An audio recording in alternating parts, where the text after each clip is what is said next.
sword was guaranteed a swift death. And then, of course, we have everyone's favorite sword, right? Excalibur. It protected anyone carrying it from harm, and some stories even claim that it could blind the user's enemies. But as we all know, strange women lying in ponds distributing swords is no basis for a system of government.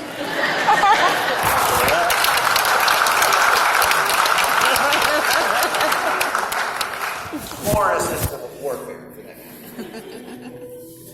Other magical weapons took on standard shapes, like poleaxes, daggers, arrows, and hammers, as we mentioned.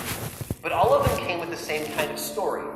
The gods would sometimes gift humanity with tools to fight the supernatural threats in our world. But the trouble was, not everyone had a close relationship with the god of fire, which meant that most of the time, people had to make their own monster hunting weapons. And now when the maker of the weapon is no longer a deity, the only thing left that can make that weapon special are the materials that are used. And while there are a number of metals with magical properties linked to them in folklore, one of the most common around the globe is silver. For hundreds of years, silver's antimicrobial properties have been used to purify water and to keep wine from spoiling on long ocean journeys. It has been used to treat wounds and fight infection, and because of this, our ancestors associated it with healing and protection. But there's more to it than that. A lot of the folklore that we have today regarding silver has inherited some ideas from the practice of alchemy in the Middle Ages. Now, back then, in the world of alchemy, they would associate different materials with different celestial bodies. Gold, as you might imagine, is associated with the sun.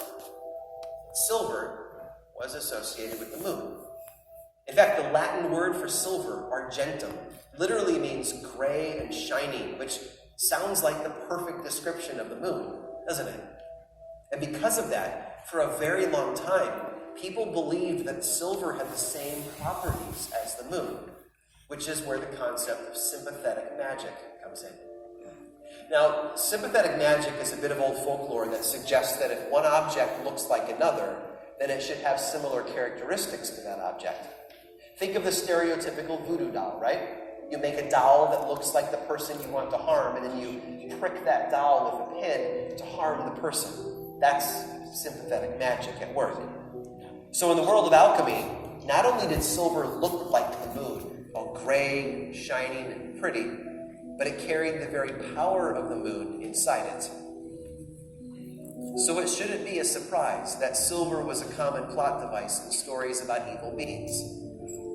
In the Brothers Grimm tale called The Two Brothers, published in the 1820s, the huntsman fails to defeat the witch until, in a moment of desperation, he pulls 3 silver buttons off of his coat, loads them in his rifle, and uses them as bullets to kill her.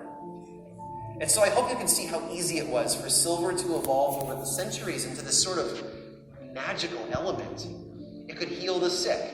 It could transmit the very light of the moon and slay evil creatures.